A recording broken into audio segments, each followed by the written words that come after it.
the universe. 24 hours of music and talk. Radio without limits. That's why people keep coming back for more. That's ubnradio.com. I love that music. I love the applause, actually. I live for the applause. I'll take all of it. That was so like Sunset Boulevard. Right. Sunset Boulevard, Winding Boulevard. Who are those people applauding us? We pay them dearly. We pay them. Hey, everyone. Welcome to Shut Up. Applauding. She's drinking already. I'm Anna Garcia. They're applauding. And I'm Deborah Zara Kobylt. You have too many names. I know, I do. Can you tell just me which lose one? I'll Lose just a go by name. Zara. How about that? People always ask me if I own that, clothing store, Zara. Mm-hmm. No. That's a shame. That really is a shame. I know. But then would your husband mind if you are Zara? Because I never switched my name to my husband's name, but I think on some level, even though we've been married for 20 years, it does bother him. But Dorothy so? Goldstein? No. Dottie Goldstein, yes. Dottie. No, Dottie Goldstein. Even my Jewish husband would say too Jewish. Yeah, Dottie Dottie Goldstein, is very adorable. big from Florida. But Dorothy, no, not Dorothy Goldstein. I think it's perfect the way it is. Do you know how often I always say, our show is, Deborah, Dorothy, Lucy. Sorry, I don't mean to keep you out of that. I don't even get in there. So I get both. You get both. You get I get top a billing. Dorothy and a Lucy, and there's but no do Anna. you ever do that? It's like Dorothy No. and Lucy. No. Sorry. I don't. I'm respectful of you two.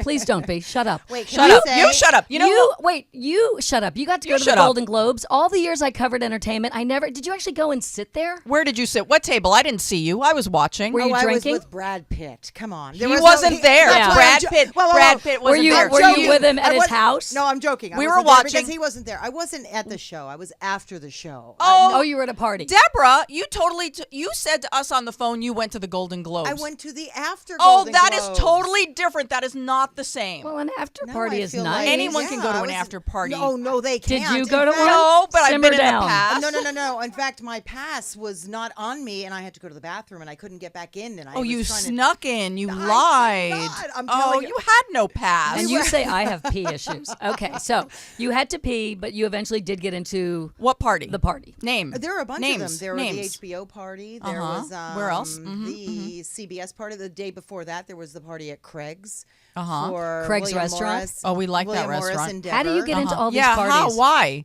We can't even get a guest on this show, and you go to all these parties. Well, where do we start? No, I don't know. Just friends of Who ours. did you see? Names. She didn't see anybody. No. Okay, I think she was home. I think so, too. Harrison and Callista, but they're easy. Adam Adam who? Levine Oh. was there. The There, presenters. You know, it was a He little is bit of cute. isn't he adorable? Yeah, I mean Harrison's not bad either. Yeah. Oh no, he's. I think He looks great considering he's like old hot. He's old hot. Considering a spaceship fell on him 6 months ago, you know what happened to him, right? No, He a was in- spaceship. Yeah, he was fell on him. injured. What is this? A UFO Just, show? No. Just as he started, That's Tony. Just as he started filming Star Wars, the door to his spaceship actually fell Yeah. on him and crushed him. And actually, I was in London at the time that happened, so it was a real. So what are you saying, that maybe someone would have thought it was you who released the door? No, but like the cover. probably, I was in considering- London at the time. No, What does that Were mean? you with him at the hospital like you were with Brad Pitt? No. But no. It was a fun show. It was. Let me see. What were the other ones that I was at? Okay, so there was Craig's, and then there was a Soho House. You guys have been there? Yes. Okay, but that was the day before. She looks at us also. like we're these We're not paupers. total What is- rubes. We have been to Jeez. the Soho House. That's a hard place to go. Once I went without like my name on the list, and I was just tossed out to pasture. I was so embarrassed. We will go out to lunch with people just because they're members. Yes. That's a hard place to even become. That's just tough. So that's what it was. So it was the parties. I wasn't really at Now, the Golden Callista's Globe. a friend of yours, isn't she? Yeah, she's a good friend. So on her coattails, that's how you got in? No, just from people that John knows and just other people. You know, that's it. I mean, it was not. Yeah. All right, so it was the husband. So don't lose his last name. You still need him. I Yeah. need to keep his name. So Yes, I you- agree. You said something about But I'll security. tell you It who was looked crazy. Yeah, how was Security Oh wait, security? was more really- importantly, no. Who you looked know good? who looked more the best? importantly. Okay, But she didn't name any names. Kate Hudson looked unbelievable. Okay, And I Jennifer didn't like that Aniston- dress. I don't like that the new dress. boobs on Kate. I don't. not I didn't new. notice Why are if they were they're new or they were new? just pushed around. I think I they're think new. they're just taped. I think they're new anyway. I didn't right. know if they were new or pushed around. I couldn't tell. That was an amazing dress. Jennifer Aniston looked incredible. She did look very cute. Lopez. I mean, unbelievable. I mean, she kind of Lopez? Jennifer J-Lo, Lopez, J-Lo. you know, but She looked like a superhero flying away with that cape I know. thing. It was a little weird, but then inside at the party, she she changed. takes it Oh, off. she and put on then that changes white dress. That white dress was much so better. she But looked J-Lo's boobs, which did look stunning, she had like the weird underwire from the dress. Did you notice that? No. And that's all I could see. It was like pinching. I don't know how kind they of the do bottom that. of her I can boob. never do that to my dresses. Like kind of make it look just. Well, I think it sorta had to right. pinch so that it would stay, but it just looked to me like it hurt her. Like it I was don't know how pinching they her boob. stay, and they don't just. But The little security, underwire. but security was tight. Security was really tight. It was probably an extra half a block of security than I remember Really? last year because I went last year. Parties only. Sorry, Right, I was not sitting okay. at a table. And it She's was, just rubbing it in now. no, it was worse this year because Well, because what of had all the just Paris happened. Paris attacks, right? Right. Exactly. So you needed 2 forms of ID and not just a pass. So if you didn't have your little pass, Did you have your beforehand- UBN radio ID? No, because nobody gave me one. I'm not sure he That'll wants me get to, you in everywhere. I'm not sure he I have wants me a to stay in the parking building. pass. I don't even have a parking pass. So Tony. what did you wear? I haven't seen. Do we have a photo of you? Did you bring in any photos? For God's sakes! None. Did I not? do John, my are Golden there no Globe? photos? Did Oh I my not? Wait, I just told you. Okay, Oh God, I will, you didn't even go. What were you wearing? I was wearing a really simple black dress with a little bit of sheer cut out right here. Mm-hmm. That was it. That's all I had. And let me tell you, I went late. Is that the dress you wore to the Mending Kids event? No, this was different because it had. But considering that was a good one because all I have is black. Mm-hmm. So And why were you late? I mean, I'm always late, but why were you late? actually a personal issue at home. And it because- sounds good. A personal All right, issue. enough about you, Deborah. So I still don't have. I did kind of want to hear intranet. the. And it personal wasn't issue, such a but great whatever. personal issue. It almost actually kept me from going. So not so good. All right, but Anna, I made it. I'm sorry, Anna's telling you to shut up. I am. Yes. I'm telling you to shut You up. and You your people internet. tell me every week to All right, shut enough up. So. enough of your stories. So it has been almost 6 weeks now, and I still do not have phone service or internet service. I upgraded That to pissed me off. AT&T Uverse. It has been nothing but a disaster. You know, I get angry if I don't have Wi-Fi for 5 minutes, Dorothy, I've just and I'm a applied night, my and mind. I'm a I night panic. person. I was on the phone for an hour today with AT&T, begging them not to come to the house. That I didn't want any more people. And guess who's coming this afternoon? AT&T. When And I you're said- here, they're probably going to knock on the door while you're here. Can we go back to the Golden Globe I story? know it was more interesting. I know. But I had to tell you that I'm still really frustrated by that. Oh, I think this is more interesting. This is so irritating. Then you're insane.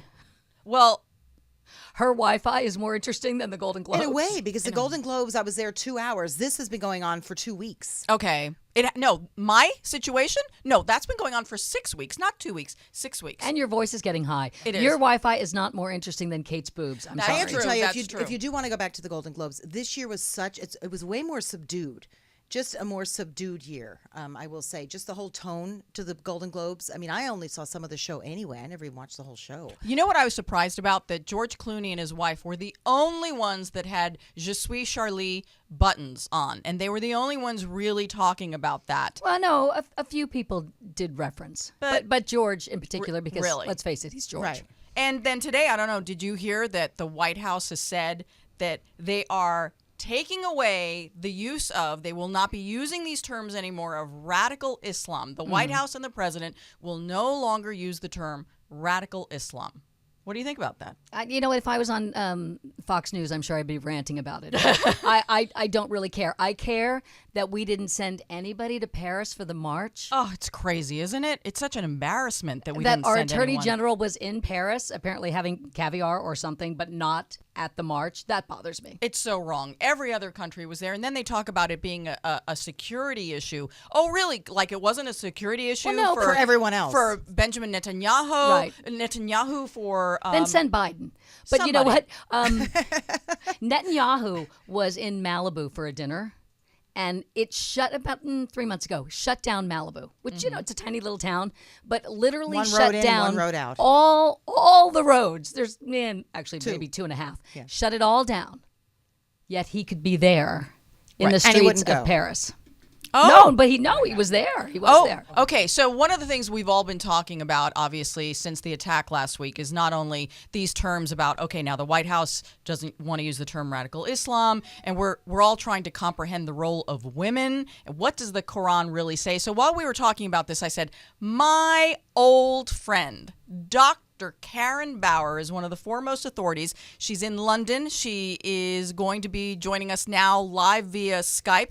She is a researcher at the Ismaili Center. Karen, are you there? Yeah, I'm here. Hi, Karen. How are you? Hi, Anna. I'm great. Oh, and Thanks. Anna's How are voice you? gets high again. I know. I'm so excited to see. So Karen, Well, she's phenomenal. We're so honored to have her here. We are so honored, We except really are. apparently the only picture Anna has of you is from a bachelorette party. But it's a don't good let picture. that throw Hey, you. look at me. I don't even have a picture of me from Sunday night, so you're better That's than true. I am. I have to bring it next week. well, she was wearing a really cute yellow vintage dress. Isn't that right, Karen? At your bachelorette Yeah. party, it was Oh, so. I how remember cute. That. I do. So I met Karen Bauer on the way to Syria. We were both in Syria at the same time. The year was 2006. And Karen was working on her PhD at Princeton, but living in California. And I, of all things, was going on vacation because I obviously have a twisted. In Syria. I In love the way Syria. you throw that around. I was vacationing in Syria. I think that's fascinating. That's why we're friends. I love that. And that's how we met. But when I met Karen, here's why I thought she'd be great for today's show. Karen is the foremost authority on several verses in the Quran that have to deal with women. So when it comes to the history of the Quran and the references to women and gender issues, Karen's written several books on it.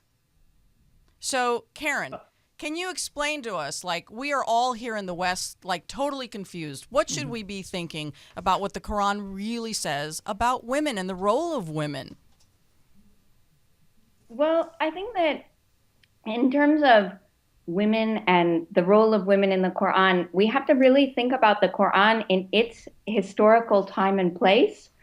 Because the thing that happens is what you get today are people who have radically different interpretations of women's role in the Quran. And I'm not here to tell them that their interpretations are utterly wrong or utterly right. But I could say something about what the Quran itself might have meant in its original time. I mean, the time in which the Quran was first spoken was a time in which patriarchy was the norm. It was the absolute norm, absolutely everywhere. And so there are patriarchal verses in the Quran. And at the same time, the Quran is one of the only major religious texts to address women directly and to say that believing men and believing women will have the same reward. Oh, interesting. Yeah, so you've got different aspects of it that can be picked up on today by different groups of people to say that their interpretation is correct. But I think that in that regard, it can be really helpful to think about the Quran in its context. I see. And so when you have had the privilege, really, of traveling around the Middle East, and I think you've been to Iran, haven't you? I think you told me when you went to Iran, you always have to cover. Is that correct? Yeah. Depending on where you go. So I'm curious, as you travel and you meet with women, do you find that there is a role for charismatic leaders in the Muslim world? Because didn't you do a documentary about that? Yeah, well, that's exactly right. I produced or co-produced with Bridget Maher, the director, a documentary film called Veiled Voices about women who are mosque leaders in the Middle East. And so women all over the Middle East, in Iran, in the whole Arab world, are charismatic leaders in their mosques. Primarily their audience is mostly women, mostly other women. Mm-hmm. And that's something that I find very interesting. It's like their role has shifted because women have always been scholars in Islam. They've taught both men and women, but usually they've taught them hadith. They've been transmitting prophetic reports. So there are scholars, say from the 15th century, who counted many women among their prominent teachers. But usually those women would have been transmitting reports. And now we've shifted to where women are teaching mostly other women in the mosques in the Middle East and in Iran, not exclusively, but mostly. And yet their role is really one more of being active interpreters of the Quran. Why do you think that is? Because of what some call radical Islam, even though we're not going to be calling it radical Islam any longer in this country, from what I understand. But is that why? You think more men are not attending, lectures from women or hearing from the women leaders? Well, I think that part of it is that their role in the medieval period would have been considered as transmitters rather than as producers of knowledge, right? So they would have been transmitting reports, like reports of what the prophet said or did from their teachers, right? But they were sitting in lessons with men, okay? So there's absolutely no doubt that they were getting lessons from men. And a lot of these women were from scholarly families, so their fathers or brothers would have been teaching them as well. So you're talking in the medieval about period. you're Right, talk- go on. Sorry. I didn't even know that really this existed. So That what existed? that there were women leading mosques, Yes. but I assume it's a minuscule number. No, it's big. It's really big all over the place. It's really surprisingly big. There have been books written all about it, and it's surprise. I mean, okay, so what I see as the key characteristics of this movement are that it is really big, and that women, rather than just being transmitters of reports, are now producing their own interpretations. So they'll be there with the Quran, talking about their own interpretations. And then I see it as only a matter of time before in some sense, they're breaking through into the male religious hierarchy.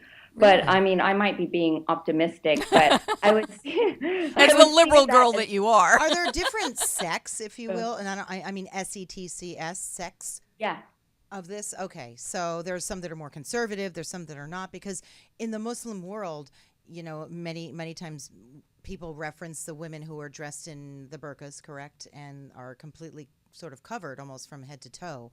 I mean, but in some regions of the Muslim world, that's not, they don't have to do that. Is that correct? I never quite understand why some areas the women need to be covered and then some areas are not. I mean, this is my just not understanding. It all has to do with the government. I mean, what laws the government is imposing. So in Iran and in Saudi Arabia, although they're very different countries because Iran is Shiite and Saudi Arabia is Sunni, but essentially they claim that their law is based on pre-modern Islamic law, which you would call Sharia, right? Mm-hmm. So they claim that their country's law is actually based on the pre-modern laws, and therefore they require veiling.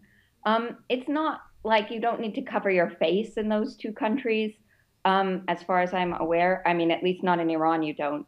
But in other countries that I've traveled in the Middle East, for instance, in Jordan, Egypt, Syria, Turkey, Lebanon, all of those countries, the governments don't claim that their law is exclusively based on pre-modern laws. They openly incorporate elements of secular law, and in those countries, the veiling isn't required, or covering your head isn't required. Hey, Karen. It's about the claims. It's about the claims of the government. It is if you go into the mosque, though, because I had to. I remember. Right. Yeah. Yes, in a mosque you do. Yeah. So, Karen, your perspective. Sure. So you're in London and you've been living there for the last few years. You used to live here in California. I'm curious about how you view the information that we are getting in the West. Like, do you feel that we have a comprehension of Islam? And I'm kind of feeling from the conversation and the questions we've been asking you, there's a lot that people don't know about charismatic female leaders in the Muslim faith. Do you think that there's a lot that we just don't understand here in the West? Well, I think that there are lots of women who are embracing that role in the Middle East and who feel very empowered for themselves, even if they might be wearing a veil or might be doing things that I, as a secular Westerner, might, not agree with. Say, lots of praying all the time and wearing the veil and that kind of thing. And so that they're acting in ways that I might not act myself, but they see themselves as being very empowered through this, like their activities as mosque leaders. And I think that, I think that that's very much understood, like, say, the perspective of women who are, say, especially conservative women who say a lot of us might not have a lot in common with, but their own perspective, I think, is very neglected. And misunderstood for sure. What are you working on now? Because you're so smart. You're my smartest friend. I think my book on the verses, these certain verses, very hierarchical verses in the Quran and their interpretation through time, is just coming out. And so I'm just starting on some new projects, but yeah, and we'll see where that takes me, and then we'll talk about it in about 5 years. Oh, that's so great. Dr. Karen Bauer, one of the foremost authorities on the Quran, and your Arabic is so amazing. She actually took us to the museum and she was reading from the Quran because there were no guides in Syria at the time, right? You walk into the museum, and Karen, you're just this amazing American scholar living in London at the Ishmaeli Center. You're fantastic. I wish we could hear more from people like you. All right, my sweet. Best to you. You too. It was a pleasure talking to you. I'd love to hear more from her. Thank you Yeah. for being on. Thank you. Syria on vacation, and you went on vacation to Haiti too. Yes, You are a good time. I do. It's really strange. There's something. Hey, John, could you put up a picture? Because, Karen wouldn't have been able to see it. It's the box. It's the window box. Because I know we've got another call. So I took this picture in Syria, and you see that window box? It's all wooden. It almost looks, Yeah, and woven. look, it's like got a little lattice on it. Mm-hmm. So what that is a window box for women to sit in to look out so you can't be seen. That gives you an idea of... that really struck me when I saw that in Syria. But I don't understand, because she was also just saying that in many areas it's really not like that. So in some areas it really is. Some areas it is not. It's very confusing. It is. To those of us in the modern world. It's confusing to me, and I read up on it quite a bit. And I've been to Egypt. I've been to many places. I've had to cover up going various places, not just into a mosque. And to me, it's still confusing. Well, it depends on the country, but I think what was interesting that she was saying is she thinks it's changing.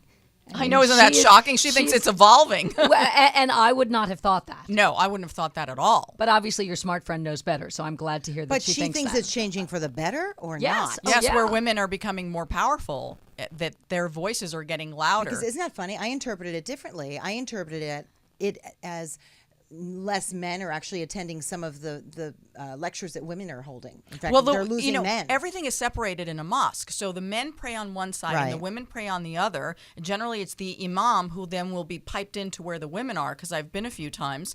And then when you have the On women... vacation. On vacation. Then the women who are the Well, you're in the charismatic Caribbean. leaders, they then can talk, women to women. But they would never... The women would not preach to the men. She goes to the Caribbean too, Haiti. Oh, wait a minute. Here's another pic. I love this picture from Syria. John, can you find the picture of the two ladies having lunch?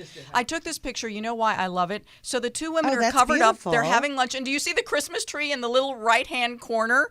That's what I love. In Syria. In Syria. And that's what Damascus meant to me. I took this That picture. is beautiful. That's like going to Jerusalem. Right? Yeah. Because these two women, they're covered up. They're obviously Muslim. They're having lunch out just like you and I would. The Christmas tree is in the background in case, because they're also Christians in Syria. And these are my impressions. Now, this was at a time when they were not at war, obviously, but it was still Have any of you been to Jerusalem? Because No. You've got the Arab area, and then just right next to Jerusalem, on the same area there, you've got the Jewish quarter. Then you've got the Christians. It's very interesting how the three try as best they can to blend. Jerusalem is really interesting in that And way when as well. you and I were in Cambodia, we spent Oh, most my of our gosh. time at the Muslim cafe, we did. Oh, where what was It that was the like? only It place all we gets could back get to Wi-Fi. Wi-Fi. It was the only place Oh, we could get Wi-Fi and better than in Phnom your Penh. better than in your own house where you can't get it. I know. But there was, even in Cambodia, there was a section in this Muslim cafe for women and for men, and we were on the wrong side. We realized at some we point. were right. You were with the men. No. Oh, no, were we had with a the guy women, with but us we had a guy with on the us, women's and we side. didn't know why there were no other men. It didn't occur to us,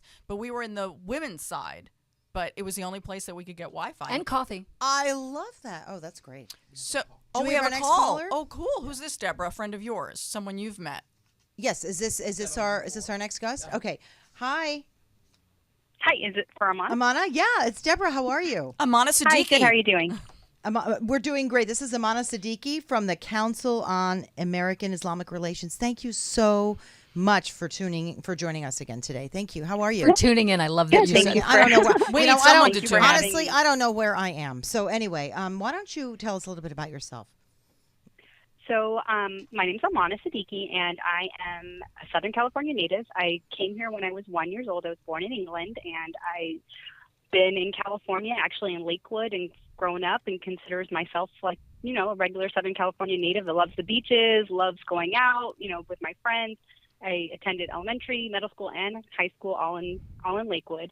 I got to go to UCI for my undergraduate and graduate education in environmental science. So I have a very strong connection to the environment and to water quality, especially since that's such a big, item for us in Southern California with the drought. So that's been something that I've always had an interest in.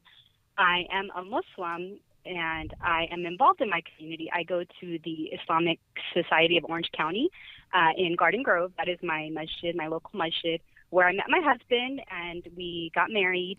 And we have 2 beautiful kids, and we live in Costa Mesa, and I live a pretty, I think, normal, average life of a mom with 2 kids. I'm going to soccer practice, I'm going to piano class, I'm going to religious school studies. So all things we try to blend in together, and very, very similar to a lot of other moms that I know. So you're a California girl, but do people sometimes do people sometimes look at you and not realize that you're a California girl?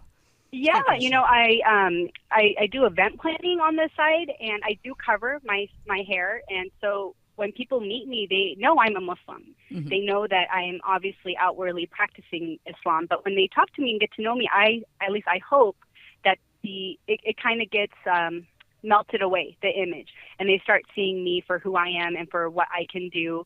And they're surprised. I worked at the Coffee Bean in college with my scarf on. I've been surfing. I took surfing lessons. With it on? But you have a special bathing suit that you wear, right? Right. It's really similar to like what a diver would wear. So I just kind of look like. So you're always covered. And there's a lot of people that cover their hair even at the beach because it's just so damaging to your hair. So it's not necessarily right. So because, you're suggesting this is not a religious thing. This is just good for your hair. Yeah, a lot of people. I'm going to take this up. Like when I went in Hawaii, I took surfing lessons, and it wasn't even a big deal because people are in full wetsuits or some people are in bikinis. So it really doesn't matter, and that's why I love America, honestly, because I have the right to practice the way I want to, my religion, while somebody else has the right to practice the way they want to. And we can live together and respect each other for each other's views. But based on what's happened recently, what's your involvement with the Center for Islamic Studies and Relations? Like, what are people asking you questions? Are you feeling that?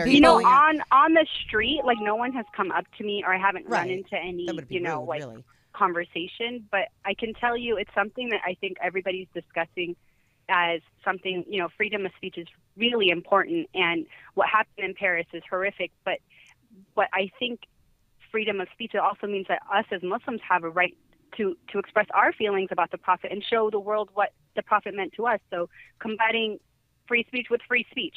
If you want to say something, you have the right to say it, and if I like to say what, my views as well, respecting each other is obviously what makes the world safe, and that's what's been violated, and that's what's scary.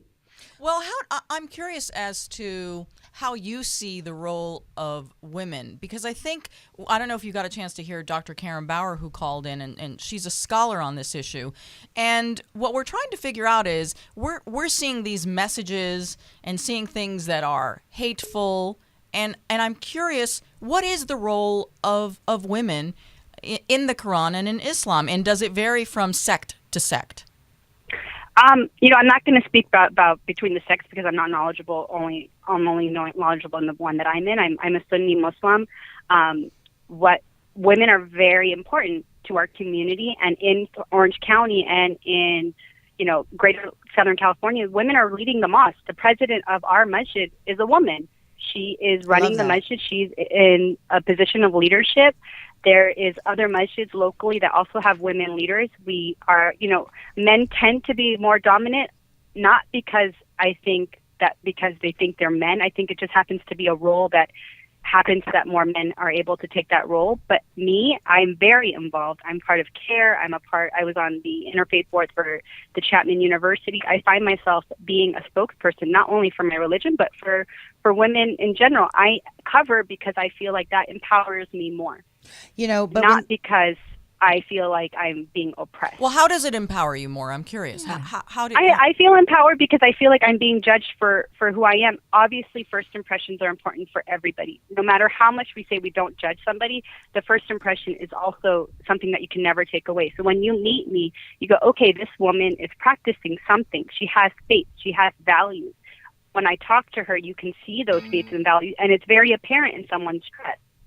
And then I use my hijab or the cover as a tool and not as something that's going to hold me back. But I don't- have told myself when I decided to wear it, and my parents, I chose on my own to wear it. My parents didn't really, it wasn't a topic of conversation. My parents are from Pakistan. Most Pakistani women don't cover in America, so I was one of the minority. And they were like, if you want to do this, but you might run into, opposition, or people might, you might get judged, you might not get a job, you might not go to college, all these buts. And but has I that said, happened? That's not going to be. Have you No, been discriminated honestly, against? It hasn't happened. I mean, it hasn't happened where if I've done something, I don't feel because of my hijab, I didn't get it. Don't you find, though, based on what recently has happened, that there is then a misconception about Muslims? They're all sort of lumped into one category of Muslims. It's like, oh, they're Muslim. It's not, don't you almost feel like you have to get out there and that say, happens. no. And I think that happens with any group. Oh, good point. Mm-hmm. Any group that has something, our African American brothers and sisters, when they have something, they all get lumped in. Something happens in Asia, they all get lumped in. What are your thoughts? Go ahead. I'm sorry. Oh, no, I'm just saying I think that happens with any group. The few people that are not necessarily the representations, they're the ones that get covered. They're the ones that people talk about, and then they end up being the representation for the whole society, for everybody to judge from. Right, and I don't want to apologize for everything white Christians have ever done, so I understand how you feel. But I think in this country, we are uninformed. Mm-hmm. I think that's true. To a degree. About I think. women in Islam, or just... Well, certainly about women in Islam. And I think about Islam in general. And Islam in general. Yeah, Absolutely. and I mean, I hate to say it, most Muslims are also uninformed. We as Muslims are practicing, but we don't necessarily. Some people don't know everything, and I think that education is the key to anything. Education is the key. So being and I feel like because I cover, I'm education. I'm a walking textbook. This is a woman who covers, that is a part of society, will make an effort. I am the PTO president. I was a team mom of our soccer team. And these are with non-Muslims. These are with everybody. And I always make it a point to do more than the average because I'm Muslim.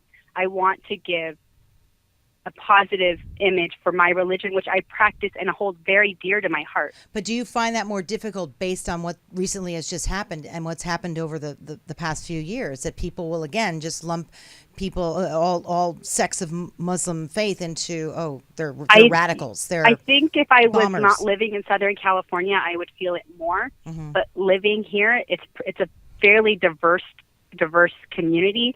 Within Orange County, within LA County, obviously there are still people that have misconception views, but it's not something I run into. I personally have not. But I know people that have, by maybe a rude look or a comment under their breath. But the best ways I find is to smile and be yourself and not let them get to you. It's hard, but at the end of the day, they're not, you're not any better if you give into their mistreatment. Do you have an opinion on the White House today announcing that the president and the White House will no longer use the term radical Islam?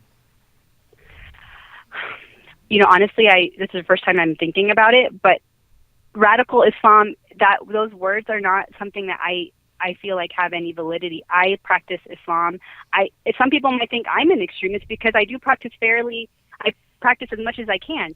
I'm not a conservative Muslim. I'm not an extreme Muslim. I'm not a progressive Muslim. I consider myself a Muslim, and I don't like those. I don't like the words that they use for the Jewish faith: Orthodox Jews, conservative Jews, progressive Jews. I just feel like if you are practicing your religion, why do you need to be lumped into these? Why can't you be the median and be a Muslim? But we're talking specifically. And I realize you haven't thought about this till now, so Yeah, I don't feel haven't like you thought have it, to so I'm not comment. too sure. But we're talking specifically about terrorists. Right, we are. And Yeah. this idea that using the term radical Islam, labeling is something that many people obviously, we don't like labels imposed on ourselves. So obviously, do you feel that putting those two words together, though, that's not the best description of these terrorists? I agree. I don't think that's the best description. They're terrorists and they're not Muslim. They don't have the right to have that word associated with them at all. But they And I don't know are. what So what term, do we? I don't know what term we should No, use. but they are. So what do we call them? Right, they say I that don't they think are that- Muslim. That I haven't thought about. But like anything, I think the word terrorist, now this is like the word terrorist is, when you say the word terrorist, you assume that they're Muslim, but there's domestic terrorists that aren't Muslim, but we won't give them that label that, we tend to use that label only for one group of people. Well, I mean, I think yes Overall, and no, because it seems like for me, from like just when I watch the media, that's the impression I get. Okay. Well, you know what? All right, Lately, probably probably so. Lately, yes, but during the Yeah. times of the wars, in Ireland with the IRA, Terrorists. they were terrorists, and when you thought of bombings in Belfast or you thought of any bombings in England, you immediately thought of Irish terrorists. That was the time period. Then there were the Basque separatists in Spain. Whenever there was a bombing, they, again, terrorists, political terrorists, And those terrorists would affiliate themselves with a particular group, whether religious or political. right? Exactly. Just like in this case. And so what we found out today is that this group that is claiming credit, and I hate to use that word, but that's the word we use for what happened in Paris, is Al Qaeda out of Yemen, which is I heard that. Yeah. a particularly, what's the best word? Gnarly.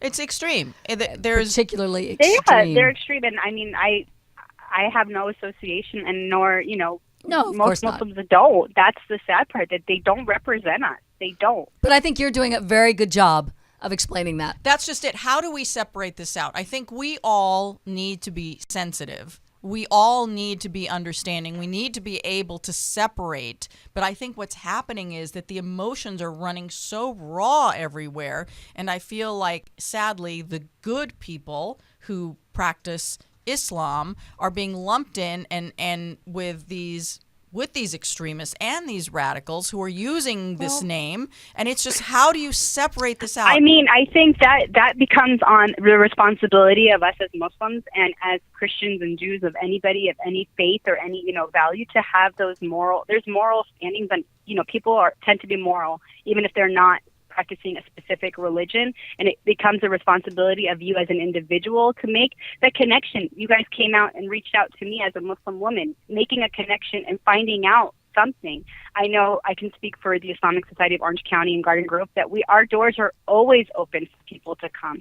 If they want to see, we have our, we're primarily Vietnamese population. We have them come. We have the mosque open Masjid Day with the Shura Council. So we are trying, and we can always do better. But, when I go to like a local coffee shop or I go to a restaurant, I make an effort to say hello, how's your day? I don't ever bring up my religion because I'm outwardly Muslim, and I hope those positive interactions make a positive statement. And I know I'm not the only Muslim woman that does that. I make sure that me, myself, my family, my husband, that we're outwardly good people. And sometimes maybe I'm making, the responsibility on my shoulder, but I feel like I need to be a good person, a good representative, to show that my religion, this is how we are.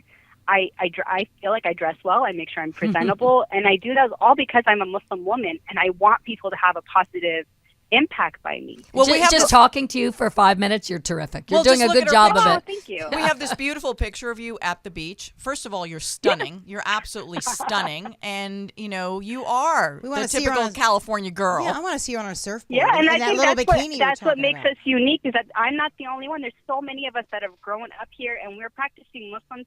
And we are the model citizens of what you would want in your city, in your state. I vote. I am, in high school, I helped with the Lakewood city elections. Like, I am a member of my society. I don't feel like I'm only part of the Muslim community. I'm a part of this community. This is my home. All right. Orange County right now is my home. Great. Thank you so much. It was really nice really talking with have. you. You've been Thank terrific. you. And please thank the council. I imagine that they must be busy at this time, fielding questions. No, definitely. And thank you for reaching out. We're always here for you guys. Thanks, Amana. thank Have a you. great All right, day. thank you. Bye. Have a great Bye-bye. one. Enjoy the beach. Yes. So we have we're waiting for Dr. Ben. Well, if I were to just say, did you know today is a Christian holiday? Did No, anyone I know that? didn't. It really is. And I- Okay, I'm obviously a bad Christian. What is it? Okay. I guess I'm a this bad is true. Christian, too. This is true. It is the happy feast of the ass. It's true. Of It's- ASS? Of the ass. ASS. Not this ass. The tushy. The ass. donkey ass. Okay, right. The tushy, the ass, the donkey ass. It's called the Feast of the Ass. In It's which a religion? Christian. It's a Catholic? medieval. No. It's a medieval Christian. So medieval Christian. Yeah.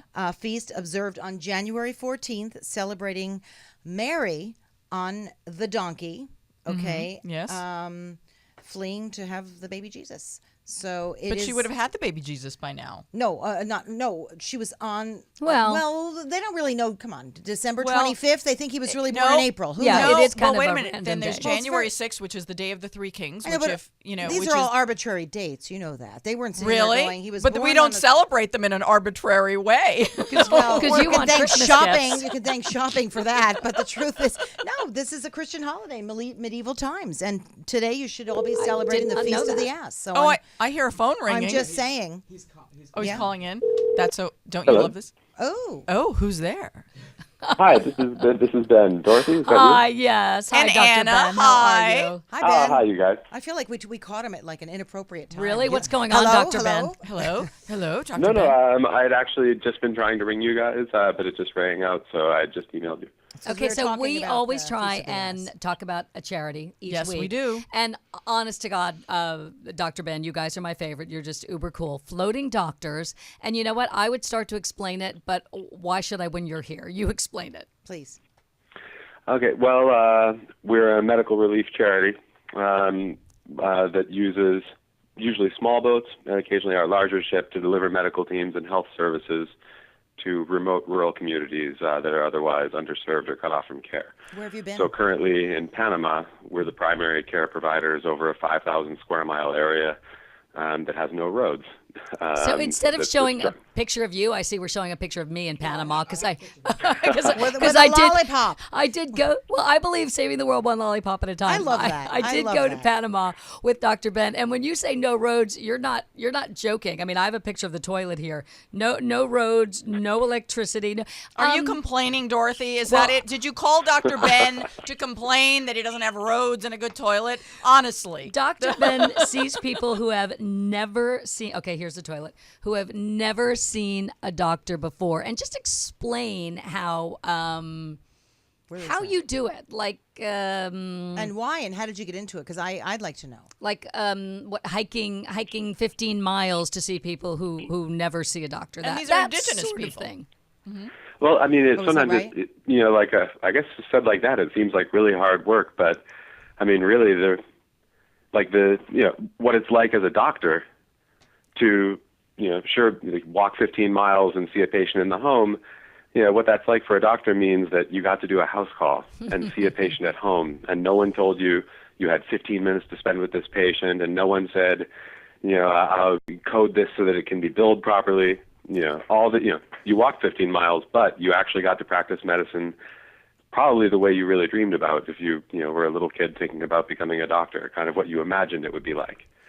So, whereas it's often really hard work, I love it. I wouldn't trade places with anyone for anything. So what's a typical mission? I mean, and why did you decide to do this? Anna was saying that some of these people, they are indigenous to the region. I mean, that's pretty incredible. I mean, and as Dorothy was saying, that would mean they would never have seen a doctor. Like, what led you there? Well, to Panama, we were actually invited while we were working in Honduras. Some other cruising sailors who were in Panama and who were following us on Facebook said, you guys ever planning to come here? There's this huge area of jungle-covered mountains and mangrove islands with tens of thousands of indigenous folks scattered across it in little tiny communities that have no access to any health care. Are you guys planning on coming here? So we came to Panama, and it's exactly the type of region that we're really designed to to overcome. We visit about 20 communities in regular rotation. So like every 2 months, we get out to these communities. We set up a clinic for the day. We see sometimes 20 patients, sometimes 120 patients. We see pretty much every conceivable thing that walks through the door. And then if any patients need anything more advanced, we start working to coordinate their advanced care, which, if it involves a day-long canoe journey and then traveling over the mountains and then going to the big city or something, that's very intimidating and challenging for our patients. So what's we handle your that part of it too? What would you say, Ben, is your bread and butter complaint? Like, what's the Jeez, main complaint worms. there? Which is going to be worms. Worms, right? yes. Worms. There worms you go. And parasites. They don't probably, deal with that's that in probably Beverly the most common Hills. thing that we see overall. The carriage rate of intestinal worms where we are is very, very high. And that's taken care of without antibiotics, I guess, right? The nice thing about that is a tablet that costs less than a few cents to make and is a single chewable dose that's really, really safe and effective, is the treatment. So we give out an awful lot of that. We try to. We have an ongoing battle with the worms in the region. Oh And my you God. also, I also call you guys traveling vets or floating vets, because you also have Dr. Dan, who sometimes travels with you, and he is just as important because he's treating the animals, because the animals and the people keep passing everything back and forth.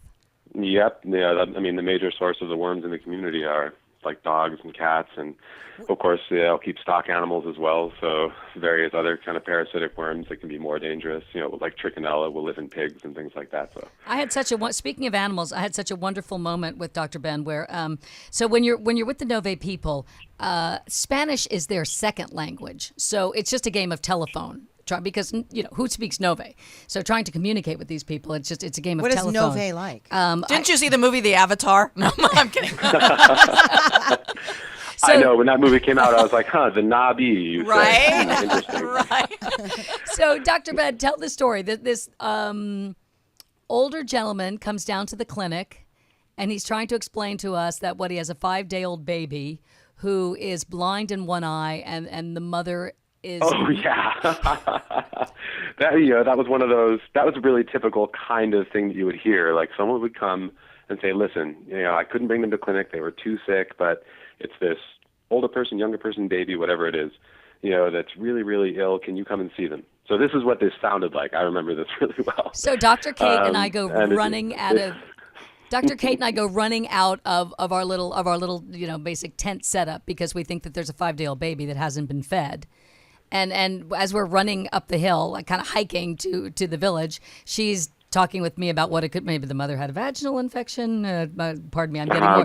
Could this be gonorrheal conjunctivitis? I'm getting all more these different specific than the doctor. And Dr. Kate is at the house, and she is stepping over this baby calf, saying to the man, "Where's the patient?" And he's like, "That's the patient." So you never know what you're going to be doing. Never. At any minute. Oh, that was hilarious. Of course, even more hilarious was that was the day, of course, that remember Renee was with us. Yeah. We actually had a veterinarian who specialized in ophthalmologic problems. There in you animals. go. Of course you did. For people who listen to this and they want to get involved in charity, is this something that was always close to your heart, Dorothy? I know, and Anna, something you always wanted to do, or as you got involved in medicine, you thought, "Oh, I need to give back." I'm curious. I always knew what kind of doctor I wanted to be. Right. I had really specific ideas, about the kind of I didn't realize my dad is an internal medicine physician, in Southern California, and I didn't realize that it was not normal for doctors to do house calls until I was practically an adult, because I remembered my dad, who still occasionally does house calls.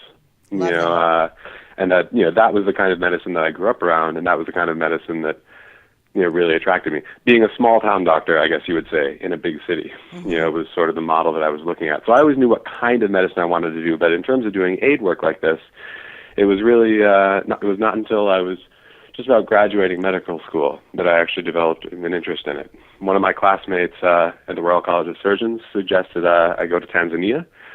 So I went to Tanzania, and this was not for a medical mission. I was just traveling. I was by myself. Where were you in Tanzania? In sort of northwestern Tanzania, near the Masai Mara, so near the Serengeti Plain. We were there, yeah. And I had I had my own medical kit with me, which, being a newly qualified doctor, was like a big oversized medical kit. Traveling in Africa, cool. What am I going to bring with me? And then we stopped in the car I was in, we stopped in this little tiny Maasai village of, strangely enough, about the same size village as all the villages where we work now, about 150, 200 people. And it was in the middle of nowhere. And we just stopped to visit. And I ended up, I did what essentially was my first mobile clinic, which fundamentally was not that different from what I do now. I'm just now better equipped in every way, to kind of handle the stuff that comes through the door. So I emptied pretty much everything I had in my own medical kit in no time. I saw like 40 or 50 people. And then I ran out, and I experienced this is what it's like when you don't have something really simple that might change somebody's life, and that's what that feels like. And I got back in the car, and I went, all right, this is I now know what I want to do. I'm going to come back to this community or any of the hundreds of thousands of communities just like it around the world where people are kind of in a remote location and they're far from service and they don't have access to healthcare. And I'm going to bring a much bigger backpack. So floating doctors in that way is really like it's a much larger backpack that I carry with.